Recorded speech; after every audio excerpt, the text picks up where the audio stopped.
I have tripped over myself enough times on my way to love to know that I do not have ballerina toes. I have always been the fumbling, the bleeding knees, the concussion. I buy Band-Aids like candy and trust that love doesn't care how I get there, as long as I am on my way. And for all the days I am desperate to rush this process, I have learned you cannot domino your way into becoming. It is a slow and painful thing, this making it way back to yourself. It will require patience, a willingness to live in all of your skin, a willingness to love yourself back to whole, and when whole seems a cruel task, an unattainable reality, give yourself permission to show up in pieces, to show up with bloody knuckles and lungs, gasping from the fight. Take pride in your black and blue. Whatever you do, don't stop showing up. Even if it means you walk through the front door shaking and stuttering, it doesn't matter how you arrive, just that you do.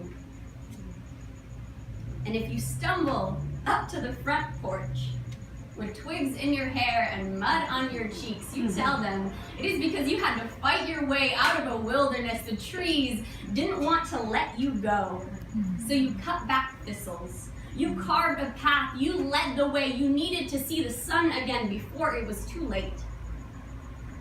And if you get to where you are going and there are no flowers there, find some scissors.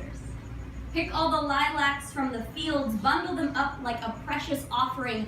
Don't wait for someone else to know the kind of colors you need to stay alive.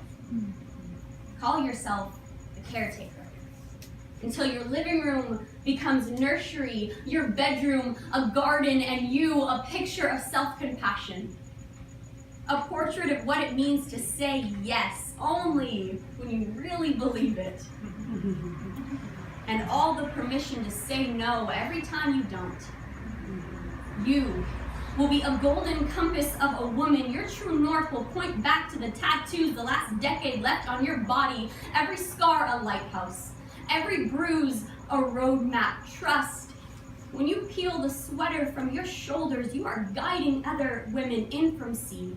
You will teach them to navigate choppy waters, to build sails that know all the beauty in bending, to train their tongues to love the taste of salt. And when you feel yourself running in circles, remember, your yesterday is her tomorrow. No one is holding it over your head. Give yourself permission to let your arms rest. Take shame out of the equation. You are smart enough to know it never equals anything anyway. And if your life does not equal up to the vision you had, start over, my darling. Throw away your timeline. Take your cues from angry architects and burn the blueprints. It is never too late to learn how to draw. Consider this your first draft. Let it be messy and full of mistakes. Let your soul have a say in the decisions your head keeps making. Let them steer the ship together. Remember, you were built to find your way back home. You were built to help others create theirs. Your hands have tenderness to offer. Your voice, truth to give.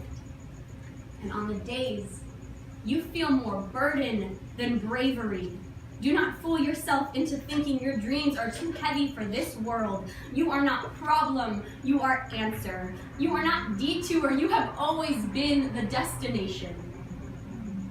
You are the anti-gravity machine giving us wings. You are the hand on the small of our back saying, stand up straight, you've got this one.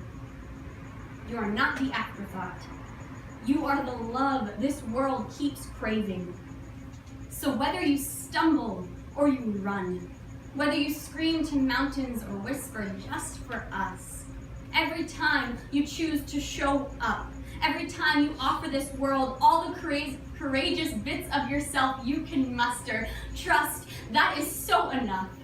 That is so imperfectly perfect. And it is so, so good.